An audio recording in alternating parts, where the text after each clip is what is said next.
They say the planet sings, not metaphorically, not in the way a poet means when he talks about wind through tall grass or the hum of a city at dusk.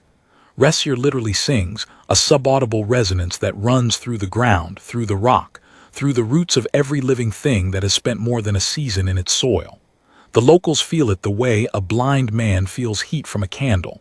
They navigate by it. They fight by it. Their warlocks drink it like water and weaponize it like artillery. I didn't feel a damn thing when I landed. That was 3 years before the fall of Merc, and I still didn't know whether to count that as a blessing or a curse. My name is Oren Tyrosh. I was not supposed to be on Ressear at all. I was supposed to be on a survey rotation in the outer belt, cataloging dead rock and sending telemetry back to the transit station, living the quiet and anonymous life of a man who had decided, after 17 years of fighting other people's wars, that he was done. Done with the noise. Done with the weight of a sidearm on his hip. Done with watching the people standing next to him disappear. The transit station had other ideas. A routing error, or so they told me. My bunk assignment got crossed with a diplomatic liaisons, and by the time the mistake was discovered, the liaison was 3 weeks into a survey orbit, and I was standing in a customs bay on Ressear, holding a travel kit and a map I couldn't read, breathing air that tasted faintly of copper and old stone. I should have demanded a return flight. I had every right to one. Instead, I looked out the bay window at the low amber sky and the dark forests rolling away to the horizon, and something in me, the part that had not yet finished dying, said, "Stay a while." I stayed 6 years. For the first 2 of those years, I worked odd contracts. Escort work mostly. Ressear was a world of city-states and old kingdoms, and the roads between them were not safe. Syl had been building his power in the eastern territories for a generation, quietly at first, the way rot is quiet, working through the interior of a thing before the surface shows any sign. The city-states hired outside muscle because they didn't trust each other enough to pool their own. I was outside muscle. I was good at it. And I had the one advantage that no amount of magical training on Ressear could replicate. I was unreadable. Syl's people, his enforcers, his scouts, the Quensentian cultist who served as his forward arm, they navigated by the resonance the same way all Ressear-born did. They could feel the emotional current of a room. They could sense hostility the way a shark senses blood in water. Fear had a signature frequency. So did grief and rage, and the particular cold resolution of a man who had decided he was going to kill someone. I had none of those frequencies. I had been off Ressear during what would have been my resonance imprinting years, and whatever biological substrate allows a person to connect to the planet's current, mine had never activated. To Syl's readers, I was static, white noise, a blank patch in a field they could otherwise map with their eyes closed. It took me too long to understand how valuable that was. Merc fell in the early hours of what the locals called the long frost, a 3-week period when the resonance dims, and the air carries a permanent chill that has nothing to do with temperature. The city was burning before the garrison knew the walls had been breached. Syl didn't attack with soldiers first. He sent his readers, 6 of them, moving through the streets in the pre-dawn dark, finding every sentry whose fierce signature was running high, every officer whose resolve was fraying, every checkpoint guard who had been on shift too long and was thinking about his family instead of his post. They didn't kill those people. They amplified them, cranked up the resonant frequency of their terror until it bled into the men around them, until a quiet checkpoint became a knot of trembling soldiers who couldn't have told you why they were afraid, only that the feeling was enormous, and the darkness outside the walls felt very, very full. Then the Quensentians came over the walls. I was in the lower market when it started. I'd been hired to move a merchant's sealed cargo from Merc's South Dock to a warehouse in the Artisan Quarter, dull work. The kind I'd started taking because it kept me busy without requiring me to think too hard. I heard the garrison bells, and then I heard the screaming, and then the resonance in the ground changed in a way even I could feel, not hear, not sense, but feel in the bottom of my stomach the way you feel a change in cabin pressure. Something enormous and dark had woken up in the fabric of the city, and it was hungry. I dropped the cargo. I'm not proud of what I did next, which was to spend the first 10 minutes of the attack trying to find an exit route rather than a fight. 17 years of soldiering had taught me the difference between a situation you can affect and a situation that will simply kill you for showing up, and what was happening in Merc looked very much like the latter.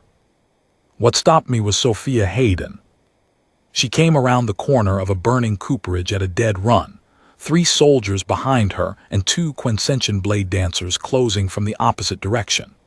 The blade dancers moved wrong, their joints articulated in extra directions, their torsos rotating independently of their hips in a way that made them look less like fighters and more like machinery designed to simulate a fighter. They carried long curved blades in each hand, and they moved through the firelight like they owned it. Sophia Hayden was half their height and bleeding from a gash above her left ear, and she ran straight at them without slowing down. Not toward them because she hadn't noticed the threat. I could see on her face that she'd noticed everything. She ran at them because stopping was death, and she had done the math faster than I had. I hit the nearest blade dancer from behind with a cargo hook, not elegant, not planned, certainly not heroic. Just the first solid object in my hand, and the understanding that if I didn't do something in the next 2 seconds, the woman in front of me was going to be cut apart. The hook caught the dancer at the base of the neck where the upper spine meets the skull, and the thing went down hard and stopped moving. The second dancer turned toward me. That was when Sophia Hayden put a blade through it from the front, a precise thrust between the ribs to a location that presumably mattered on that species, because it dropped with the same finality as the first. She looked at me, I looked at her. "You're human," she said. It wasn't a question. It was also from her tone, not a compliment. "So far," I said. She studied me for approximately 1 second, which, given that the city was burning around us, was roughly 1 second more than the situation warranted, and then she said, "Can you follow orders?" I told her I had 17 years of practice. She told me her name was Sophia Hayden, that she was the acting commander of what remained of Merc's second garrison, and that she needed to get 4 people out of the city before Sills readers finished mapping the resonance field and located them. She said the 4 people were important in a way she didn't have time to explain. She said if they died tonight, the planet died inside of a year. "And if they don't die tonight?" I asked. "Then there's a chance," she said, "a small one." I'd been operating on small chances my whole career. I told her to lead. The 4 people she was protecting were not what I expected. I had imagined, given the stakes she described, that they would be generals or scholars or surviving royalty people with command presence, people who looked like the weight of history had settled comfortably on their shoulders. What I found when Sophia led me to the safe house in the Tanner's district were a craftsman in his 40s named Jukin, who repaired water filtration equipment for a living, and had the permanently surprised expression of a man who could not work out what he'd done to deserve this. A young woman named Kayla, who was apparently some kind of market stall keeper, currently holding a borrowed short sword with the careful grip of someone who had been handed it 30 minutes ago, and was still working out which end was dangerous.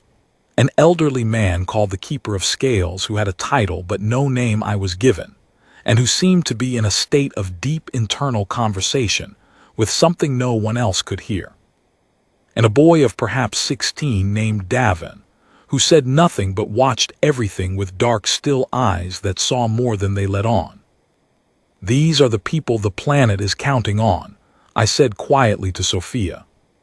"They're the people the prophecy says can stop Syl," she said. "Which isn't the same thing. I know how it looks." "What are they? What do they do?" She explained it to me in fragments as we moved through the burning Tanner's district, down into the drainage channels below the city, through the dark that smelled of Merc's centuries of waste and damp stone. The Royal Four, an old designation from a period of Ressear's history, so distant that the specifics had been worn smooth by repetition into something closer to legend than fact. 3 kings and 1 queen. 4 individuals who had, 2,000 years before, collectively channeled the planet's resonance in a configuration that had entombed the ancient dark. A force that Ressear's people called Yaziel, the consuming, the thing that had eaten half the world before those 4 stood together and drove it back into the stone. They had died doing it. That was the part the legends glossed over. They had pushed Yaziel back and sealed the seal with their own resonant signatures, and then they had simply stopped. Not dramatically. They'd just run out of something essential and been unable to restart it. The belief, the prophecy, the hope, call it what you want, was that those 4 signatures had eventually been reborn. That the resonant pattern of the Royal 4 would cycle back into living people, the way a specific harmonic frequency will eventually re-emerge in a vibrating system if you wait long enough.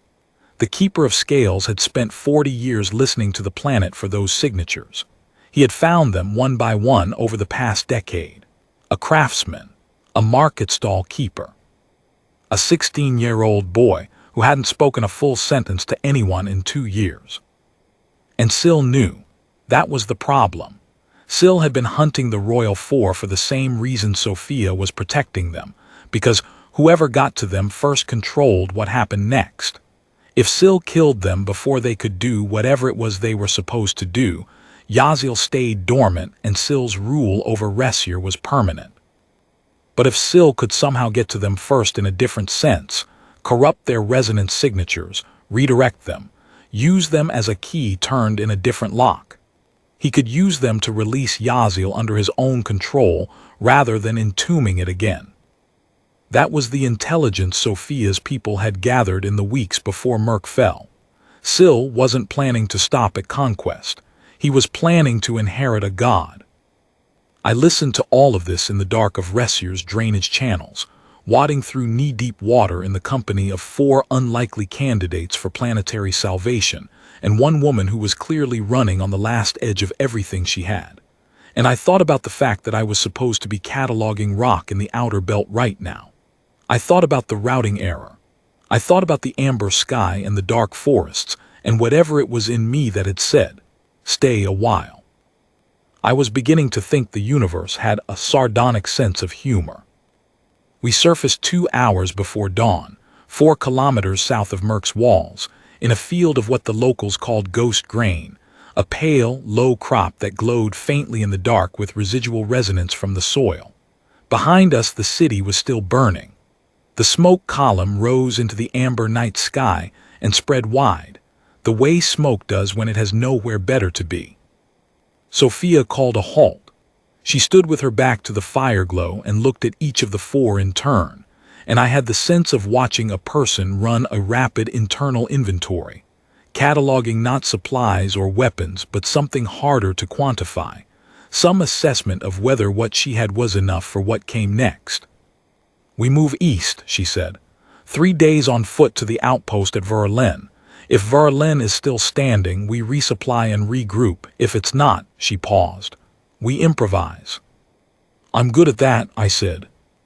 She looked at me with an expression that was not quite trust and not quite doubt. Somewhere in between. The expression of a person who has decided that the situation has made the decision for her and she might as well accept it. "You keep getting in the way of blades meant for my people," she said. "So I suppose you're staying." "I suppose I am," I said. The 3 days to Verlaine were the kind of days that compress in memory into a series of hard images rather than a continuous narrative, because survival doesn't give you the luxury of full attention. You are either tracking the immediate threat or you are resting, and the rest is never long enough to process the threat you just survived. Syl's scouts were in the field within 6 hours of our exit from Merc. 3 of them, moving in a loose triangular formation a kilometer behind us, far enough back to avoid immediate contact, close enough to maintain the resonance trace they were using to track us. Sophia's people could feel them coming. That particular frequency, the focused attention of a trained reader on a specific target, apparently registered on the Ressear born something like the sensation of being watched, except that you knew exactly from which direction.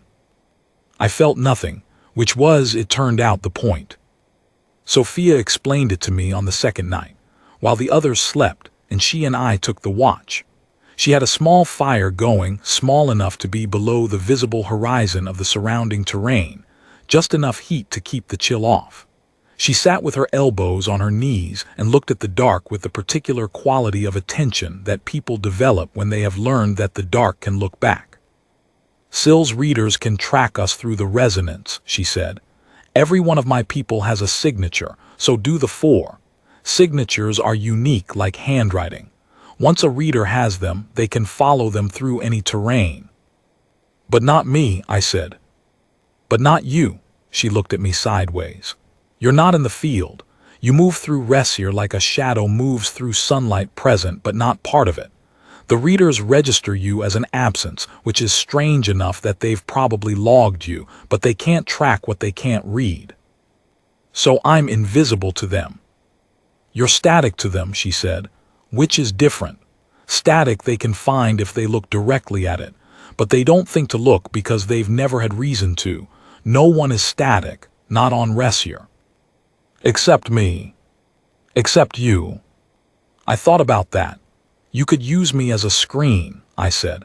If I move toward them directly, not to fight, just to move into their field, they'd register the blank patch.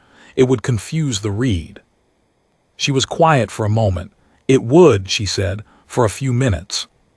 Long enough to change direction. Possibly. Worth trying, I said.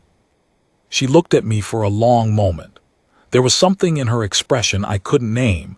It wasn't gratitude exactly, because gratitude implies a debt, and we were past that kind of accounting. It was more like recognition. The particular look of one person seeing another clearly and deciding that what they see is sufficient. Worth trying, she agreed. We did it twice before we reached Verlaine. Both times I walked back along our trail alone, until I could sense the scouts' proximity through the conventional method of hearing them moving through brush. Both times I stood my ground until they were close enough to register me as the blank patch, and then I changed direction at a right angle, and both times the formation fractaled, scouts hesitating, losing the resonance thread, having to stop and recalibrate. It bought us 40 minutes each time. 40 minutes doesn't sound like much. On the second day, with Jukin's knee swelling and Davin running a fever that was climbing toward dangerous, 40 minutes was the difference between reaching a defensible position before dark or being caught in open ground. Verlaine was standing. Barely. The outpost's garrison had been reduced from 60 to 11 by a Quincention strike 2 weeks prior, and the survivors had the particular quality of stillness that combat veterans develop when they have been through something bad enough to reorganize their priorities. They looked at Sophia with the expression that soldiers reserve for officers who have survived what the survivors didn't, a mixture of relief and something more complicated, something adjacent to guilt at being alive. They looked at me with simple confusion. There weren't many humans on Ressear, and fewer still who turned up at an embattled outpost in the company of a fallen city's last commander and 4 civilians whose importance wasn't immediately legible. The garrison's ranking officer was a woman named Prell Heavyset, with a scar across her jaw that looked relatively recent, and a manner of speaking that made every sentence sound like a final assessment. She shook Sophia's hand, looked at me, and said, "The human saved your life." "Twice," Sophia said. Said Prell. And that appeared to settle the question of my status. In the outpost we rested. Davin's fever broke on the second night, which was a relief. The boy hadn't complained once, hadn't asked for water or rest, and that stoic silence had been making me nervous in the way that extreme youth's extreme endurance always makes me nervous. Children shouldn't be built for suffering. When they are, it means something has shaped them into it, and whatever shaped Davin had been running him hard for a long time. I sat with him on the third evening while the others ate and planned. He was sitting on the outpost's eastern parapet, looking out over the dark terrain toward the horizon where Merc had burned. The column of smoke was gone now. The city had finished burning. "You knew them," I said, "the people in Merc." He didn't answer immediately. When he did, his voice was even and very quiet. "I knew the city," he said. "Not many people specifically. I moved around a lot." "How long have you known what you are?" I asked. He considered the question seriously, which I appreciated. "The keeper says 2 years. That's when he found me." A pause. "I don't feel different than I did before he told me. That bothers him." "Why does it bother him?" He expected me to feel the weight of it. Davin looked at me. "Do you feel the weight of things?" "More than I'd like," I said. He nodded slowly. "Then maybe you understand more of this than the others think you do." I didn't know exactly what he meant by that, but it stayed with me. In my experience, when a 16-year-old says something that sounds oracular, it's worth sitting with for a while before dismissing it. Prell's intelligence, gathered from the 3 supply runners who'd come through in the past week, painted a picture that was deteriorating faster than Sophia had anticipated. Syl had not stopped at Merc. In the 10 days since the city fell, his Quensentian forces had moved on 3 additional settlements to the north and east. Not conquest, exactly, not occupation and taxation and the machinery of governance. Something more targeted. He was looking for people, specific people. Sifting through populations with his readers, running resonance checks on anyone of the right age and type, discarding those who didn't match and moving on. He was hunting the Royal Four, and he was getting faster at it. "He knows he missed them in Merc," Sophia said at the planning table that night. "He knows they're in the field, which means his readers are running full-spectrum sweeps now. We can't stay still." "We can't keep moving either," Prell said. "Not with the scouts still tracking." She looked at me. "Your trick with the blank patch, can it work at scale?" "Define scale," I said. What Prell was proposing, and Sophia refined it over the next hour into something that had a chance of working, was to use me not as a decoy, but as a disruptor. Syl's readers worked by mapping the resonance field and identifying specific signatures within it. If I moved through a populated area, my static presence would create a localized interference pattern, not strong enough to block the readers entirely, but strong enough to degrade the resolution of their map. Like trying to identify a specific voice in a room where the acoustics are throwing echoes. The plan required me to move ahead of the group, into terrain the readers would be sweeping, and simply exist there, occupy the space, create the interference, force the readers to work harder and less accurately. It was not a role that required particular skill. It required, as Sophia put it with the ghost of something that might have been humor, the ability to be completely ordinary in a situation where ordinary is the rarest thing in the world. I told her I'd been cultivating ordinary for years. She almost smiled. It was the first time I'd seen anything close to it. We moved out of Verlin before dawn with 7 of Prell's 11 soldiers as escort. Prell kept 4 to hold the outpost on the theory that an empty outpost was tactically worse than a reduced one. The 7 were good soldiers, quiet, disciplined, with the kind of movement economy that comes from years of working terrain they knew well. They didn't talk much. They didn't need to. I moved half a kilometer ahead of the column, with a hand signal arrangement worked out with Sophia for direction changes. The terrain was open rolling lowland, intersected with drainage channels and patches of ghost grain, and I could cover ground faster than the group, which meant I had time to work my interference before the column arrived. It was strange work, stranger than anything I'd done in 17 years of soldiering. There was no enemy to locate, no position to hold, no geometry of fire and movement to calculate. I walked through the resonance field I couldn't feel and couldn't map, and had no way of knowing I was affecting, and I trusted the process because Sophia trusted it and I trusted Sophia. That was a significant thing to notice about myself. I had trusted very few people in 6 years on Ressear. I had trusted people instrumentally, trusted that a contract would pay, trusted that a guard's instinct for threat was calibrated correctly, trusted that the road ahead was passable because the man ahead of me hadn't fallen into a hole. But the deeper trust, the kind that says, I will follow your judgment on things I cannot independently verify, I had not given that to anyone in a long time. I gave it to Sophia Hayden, who was bleeding from her ear on a burning street and running straight at a threat because standing still was worse, and I had not yet recovered from the clarity of that moment. On the second day out of Berlin, the readers caught up. Not our trail, us. They'd found a gap in my interference. I learned later that they'd deployed a second formation of readers moving in a parallel track, which meant they were covering more of the field simultaneously, and my single interference point wasn't enough to mask all 4 signatures. Sophia felt them close the distance. So did the soldiers.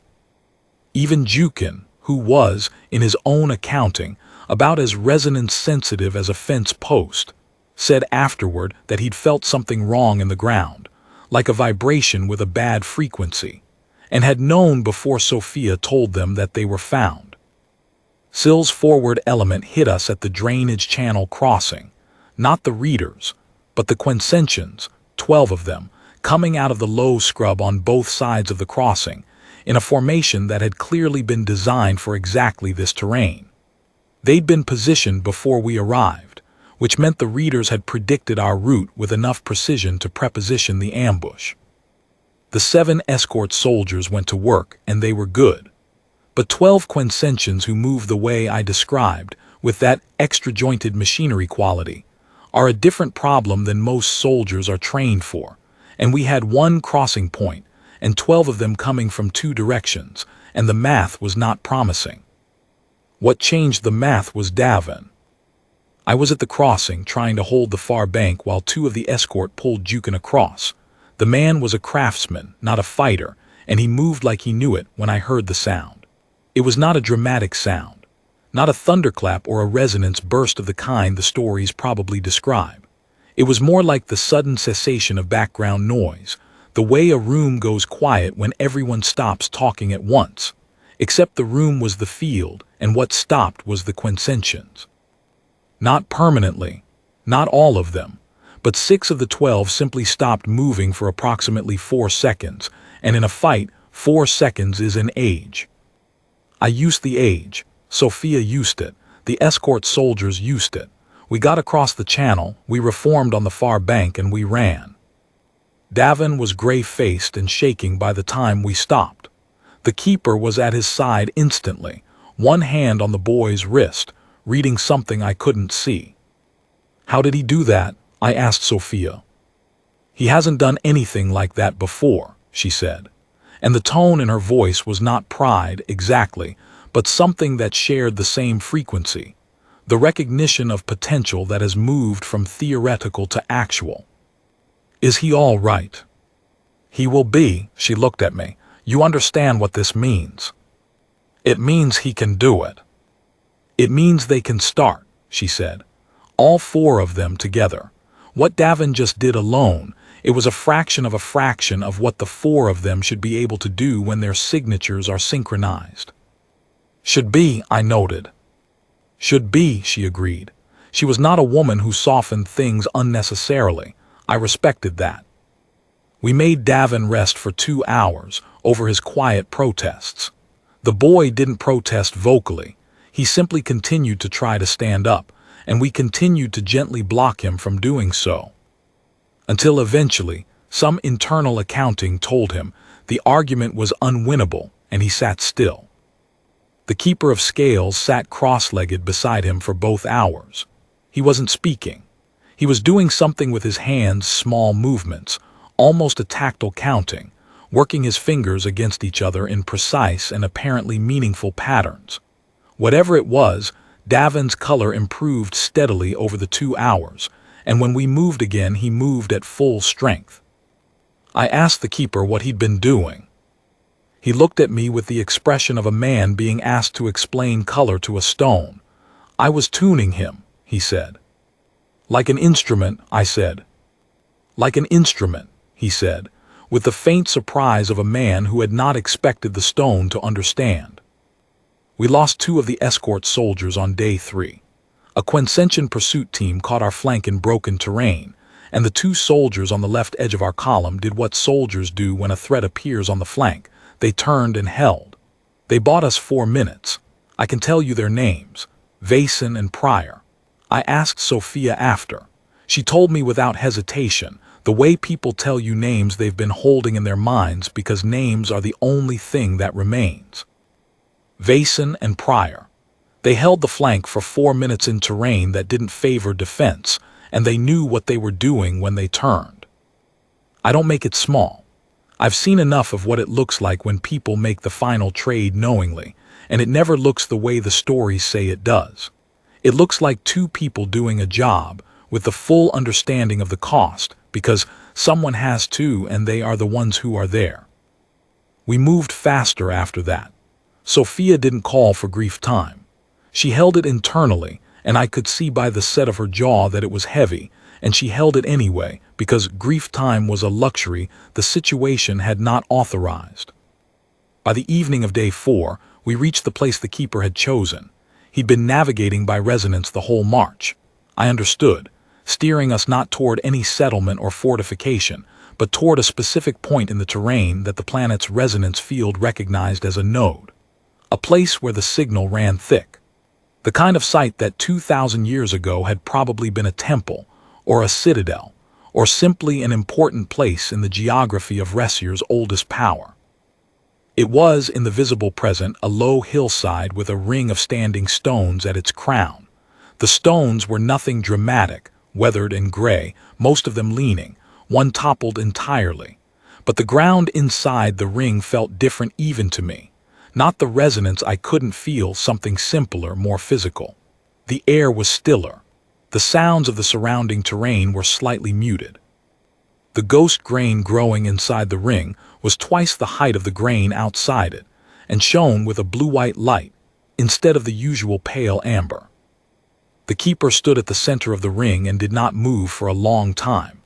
Then he turned and looked at the 4 of them, Jukin, Kayla, Davin, and himself, and said something in a language I didn't know.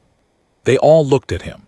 Something moved through the air between them, invisible and fast, and then each of them looked at the ground at the same moment with the same expression. Recognition. Not of each other, of the ground. I watched from outside the stone ring beside Sophia. The 5 of Prell's remaining escort soldiers had taken positions on the hillside below, watching the approaches. It was a defensible hill, which was good, because Sill's readers had surely tracked us here, and Sill would follow. The question was how long we had. "What happens now?" I asked Sophia. "They have to remember," she said. "That's the keeper's phrase for it. The resonance signatures are present in them, but dormant, they need to be activated.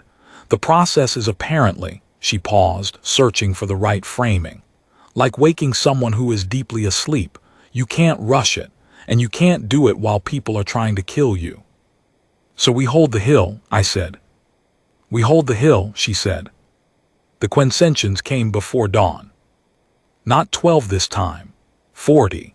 Sill had committed a significant force, which told me something important. He was afraid. Not of us, not of 5 soldiers and 2 veterans and 1 ordinary human. He was afraid of what would happen inside that stone ring if he didn't stop it. An entity that has spent 2,000 years working toward a moment can feel it arriving. I believe that now. I believed it then, watching the Quensentian formation crest the lower hillside in the pre-dawn dark. They moved differently than they had in the field, faster and less measured, with the particular urgency of people on a deadline.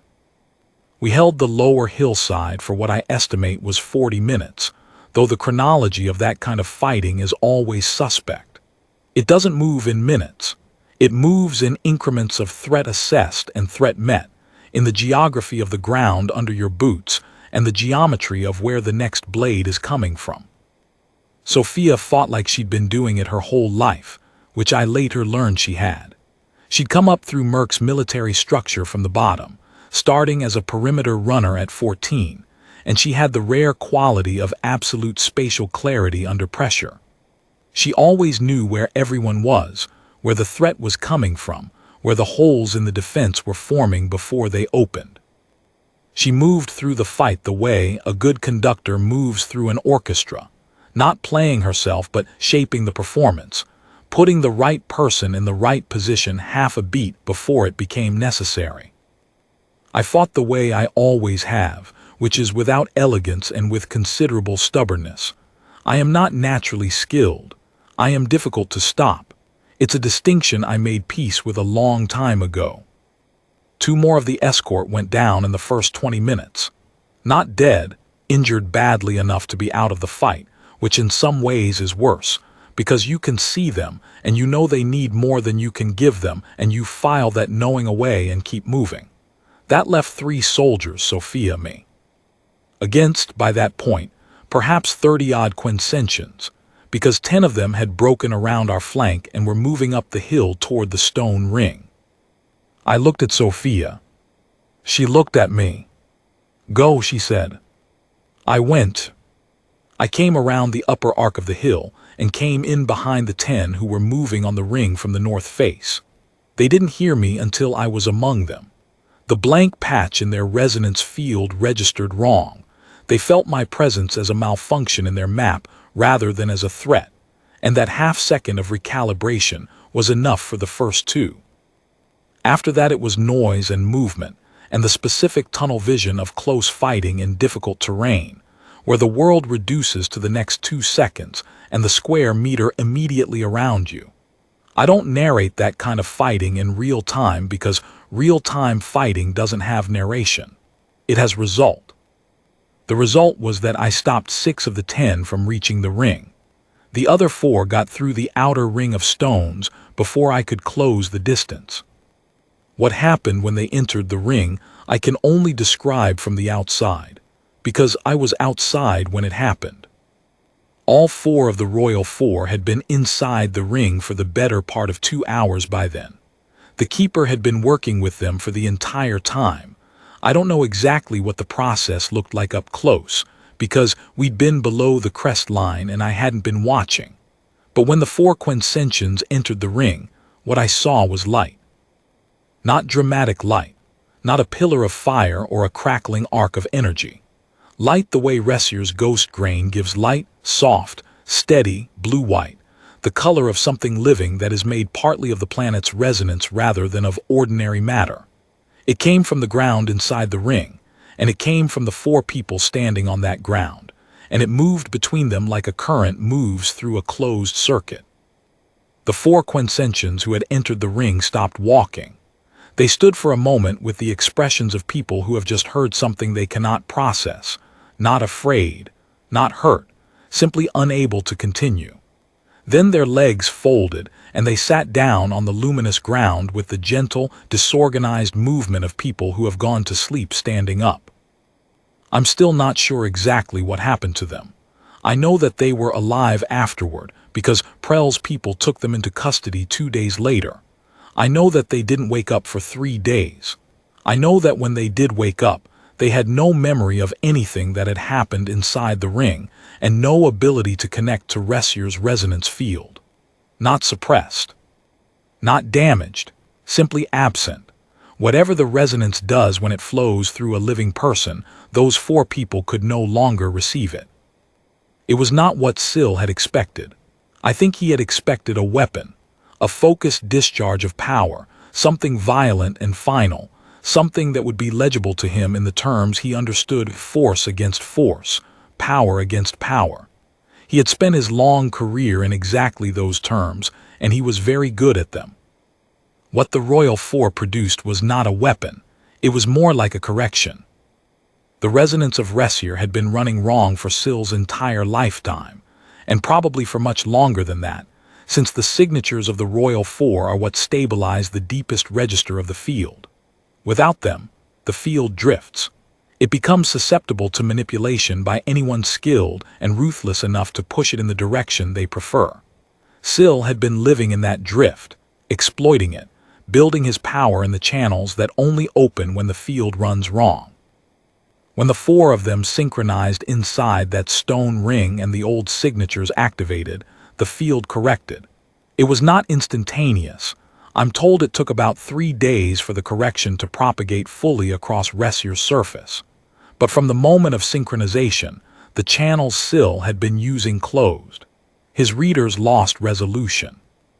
His ability to amplify fear resonance in populations, the primary tool that had let him take Merc without a conventional siege, degraded, and then disappeared.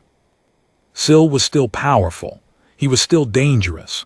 He still had an army of quintessentians and a string of occupied territories and 20 years of careful political preparation. He didn't collapse overnight. But he became, for the first time in a very long time, beatable. By ordinary means. By soldiers and strategy and the grinding work of taking back what he'd taken, city by city and territory by territory. Which is the kind of work that Ressear city-states were suddenly willing to do together, now that the resonance-amplified fear that had been paralyzing their cooperation was no longer running in the ground beneath their feet. That took years. I was there for part of it, because I had apparently misplaced any intention of going home, and because it turned out that a man who creates static in a resonance field has a useful role in a war being fought partly in that field. I won't recount the campaigns. That's not the story I'm trying to tell. What I'm trying to tell is the morning after the hillside, after the stone ring and the light, and the quintessentians who sat down gently and went to sleep, and the rest of Syl's forward element breaking contact and pulling back into the dark, not routing, not panicking, just pulling back with the purposeful movement of people who have received new information and need time to process it. The morning after, Sophia and I sat on the crest of the hill and watched the sun come up. The smoke from Merc was long gone. The sky was the low amber that Ressear's sky always is at dawn, and the ghost grain on the hillside below us caught the first light and held it, and the whole field shone with it. Inside the ring, the 4 of them were sleeping.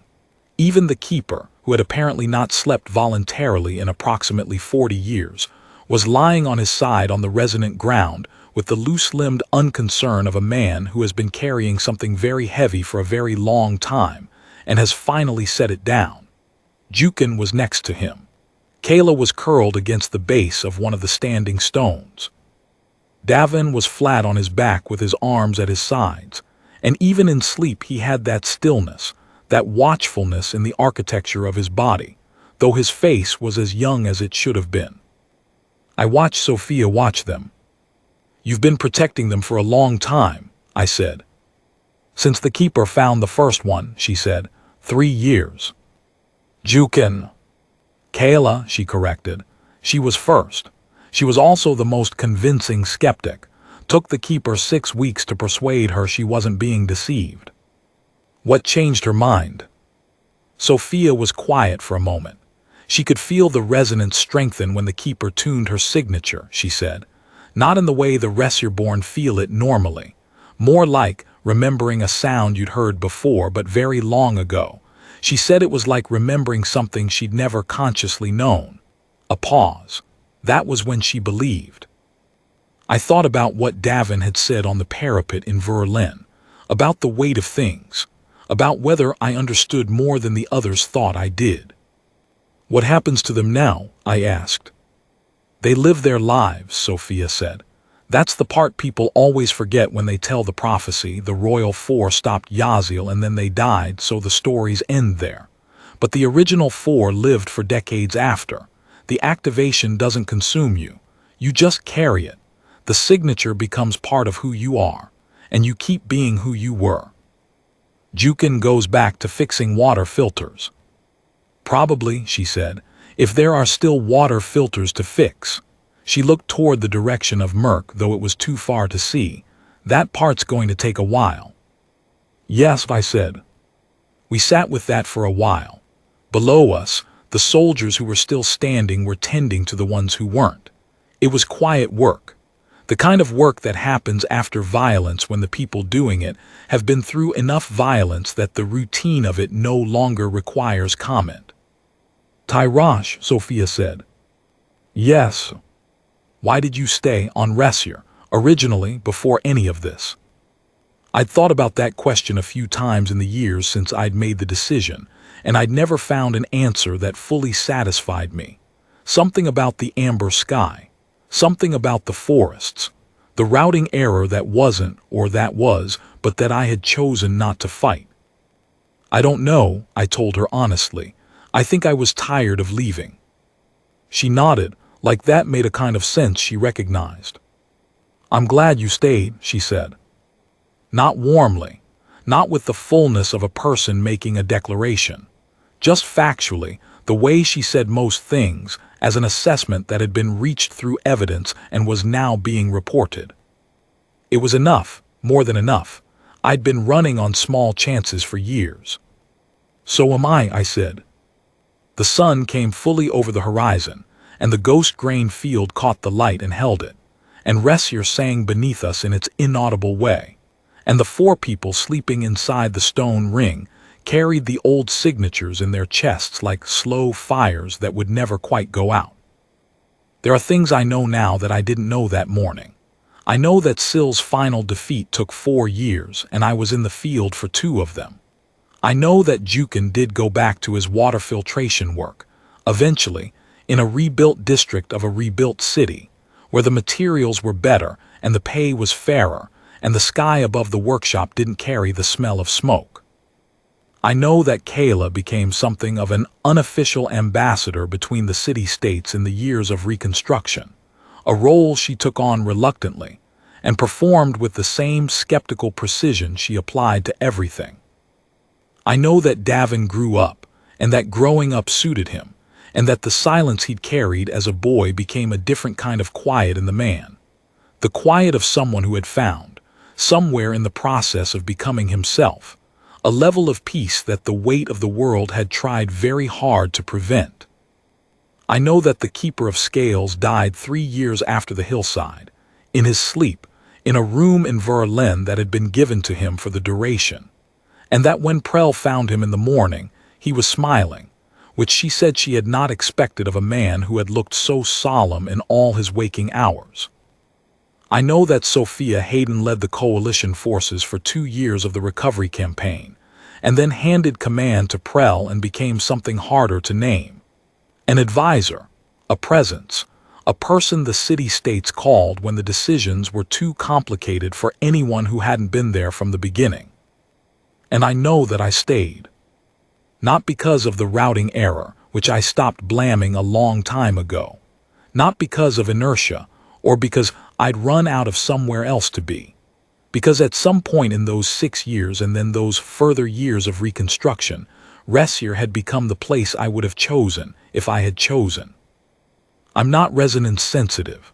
I'll never hear the planet sing. I walk through its fields like a shadow through sunlight, present but not part of it, visible only as an absence to the people who navigate by what I can't feel. But I've been told by Sophia once, in the particular plain-spoken way she delivers things she has thought carefully about, that the resonance field registered me eventually, not as a signature, not as a person with a readable frequency, as a correction in the field itself, a persistent static that over the years of my living here had been incorporated into the field's baseline, accounted for, integrated, part of the sum. She said the Keeper had noticed it in the last months of his life and had found it remarkable. A human, she said, who had no resonance, and yet the planet had learned to account for him. I told her I thought that was probably the nicest thing anyone had ever said about me. She almost smiled again, closer this time. I held it in mind for years on difficult days, when the weight of the world's long recovery pressed on the people doing the work of it, and the cost of the years before made itself felt, and the question of whether any of it had been worth what it took surfaced again, the way those questions always do. I held it. The planet had learned to account for me. And if that's the mark I left, if that's all I left, on a world that had been singing long before I arrived and would sing long after I was gone, then I think I can live with that. I think that's enough. There's a particular kind of quiet that settles over a world in the years after its worst moment. Not peace, exactly. peace has a quality of finality to it that a world still knitting itself back together doesn't earn yet. It's more like the quiet of a man who has been ill for a long time and has finally turned a corner, sitting up in bed for the first time, looking at the window and the light coming through it and simply breathing. Ressear had that quiet in the 4th year of the recovery. I was in the Eastern Territories by then, doing work that was part survey and part liaison and part something that didn't have a clean name, moving between the smaller settlements that were reconnecting to the broader network of the recovered city-states, being the person who showed up and said, "We haven't forgotten you're here." A small function, maybe. But small functions matter when everything is being rebuilt. And the question of whether someone from the Central Coalition knows your settlement exists is not a small question to the people who live in it. I carried a map, a good one, better than the one I'd arrived on Ressear with. I'd made it myself over years, added to it as I covered ground, corrected it when the terrain disagreed with my earlier assessments.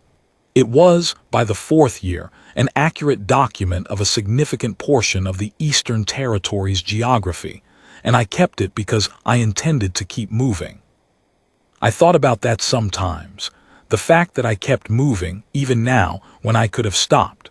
When there was a place to stop, a rebuilt city with rebuilt rooms and the routine of settled life available to anyone willing to take it. The answer I came to, eventually, was that the moving was mine.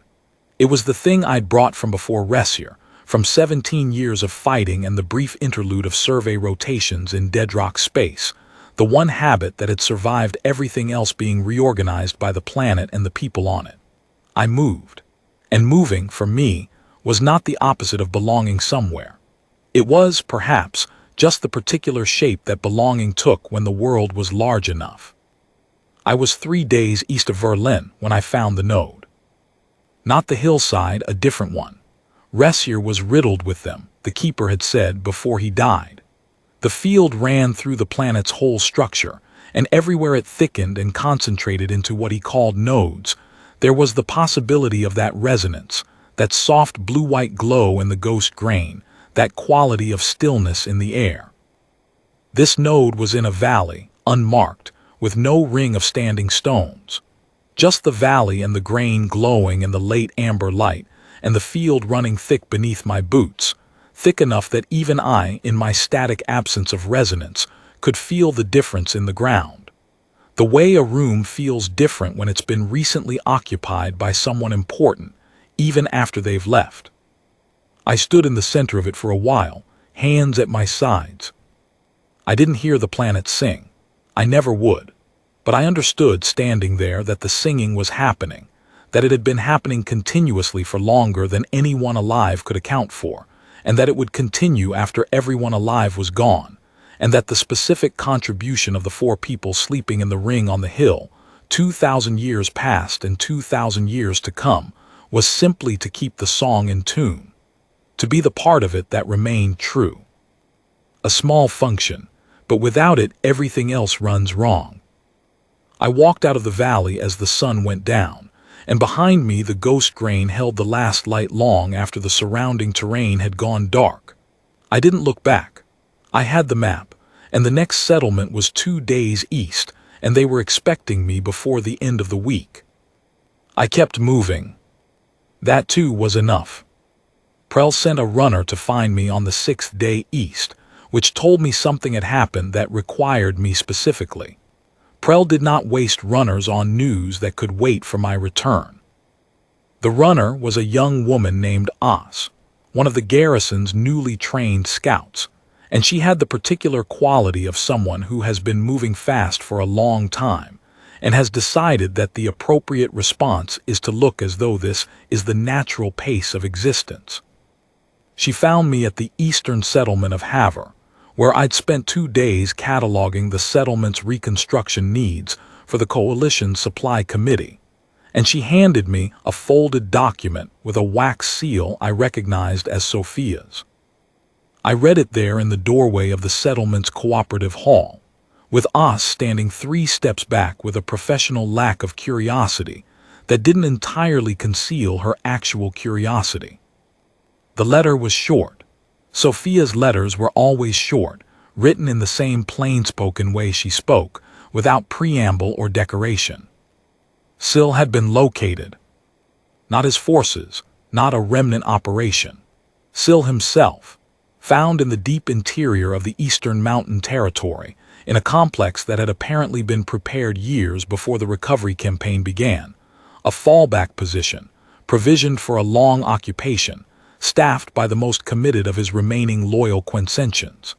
He'd been there since the 6th month of the campaign, when it became clear to him that the field's correction had made his forward operations untenable.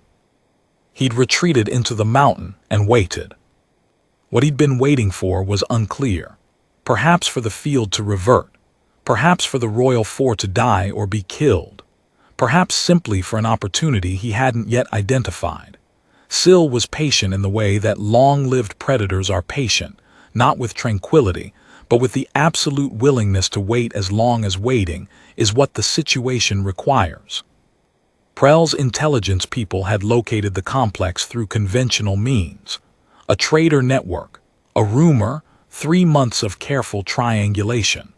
The kind of work that doesn't benefit from resonance sensitivity, that proceeds by the old-fashioned method of talking to the right people and listening to what they say between the words. I had contributed to that network inadvertently over my months in the Eastern Territories. The settlements I'd visited had talked to other settlements, and the information I'd traded knowing where the safe roads ran, which passes were cleared, which supply chains were functional, had moved through the network and come back from somewhere as a name, a location, a set of coordinates that Prell's people had been able to verify.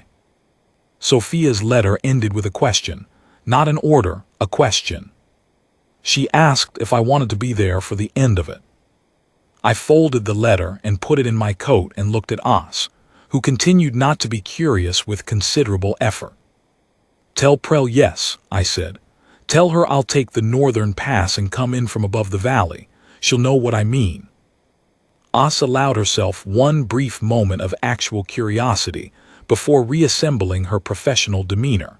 "You've mapped the northern pass." 2 months ago, I said. "It's in the Coalition Survey Archive, 3rd shelf Eastern Territories section under my name. I was already calculating the route. Tell Prell the northern approach gives us the high ground. She'll appreciate the high ground." "Yes, sir," said Os, and turned back the way she'd come with the easy economy of someone for whom fast travel is simply how travel works. I looked east where I'd been heading, 2 more settlements, maybe 3 if I pushed the route. They'd still be there when it was done. I went north. The approach to Syl's complex took 11 days. Prell had assembled a force of 40, enough to be decisive. Small enough to move in the mountains without announcing itself to every Quintessentian scout in the territory. I came in from the north with a mapping team of 3, which gave us plausible cover until we were close enough that cover didn't matter anymore. It ended in 3 hours. That was one of the things that surprised me about it afterward, how much time had been spent working toward something that resolved in 3 hours. 40 soldiers and 11 days of approach and years of campaign, and 4 people waking up in a resonance field on a hill at dawn. And the end of it took 3 hours in a mountain complex that smelled of damp stone and long occupation. Syl surrendered at the 2nd hour.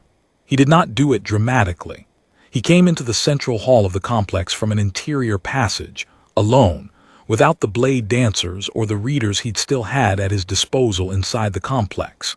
He was smaller than I'd expected. That was perhaps the most consistent thing I'd noticed about dangerous people over a career of encountering them. They were almost always smaller than the space their danger occupied. He looked at the soldiers. He looked at Prell.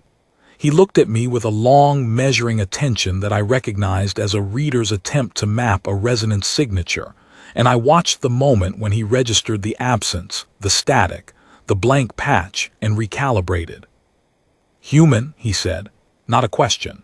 The same word Sophia had used that first night in Merc, but in a tone that carried different information. Where Sophia's tone had been assessment, Sill's was something older, something like recognition of a category he had not fully considered. "Yes," I said. "You have no resonance," he said. "Never have." He looked at me for another long moment. "I should have accounted for that," he said, not bitterly, analytically. The assessment of a man who is very good at what he does and has just identified the flaw in his own methodology. "Probably," I said. He put his hands out, palms up, the gesture of someone who has finished. Prell stepped forward and took him into custody, and it was done.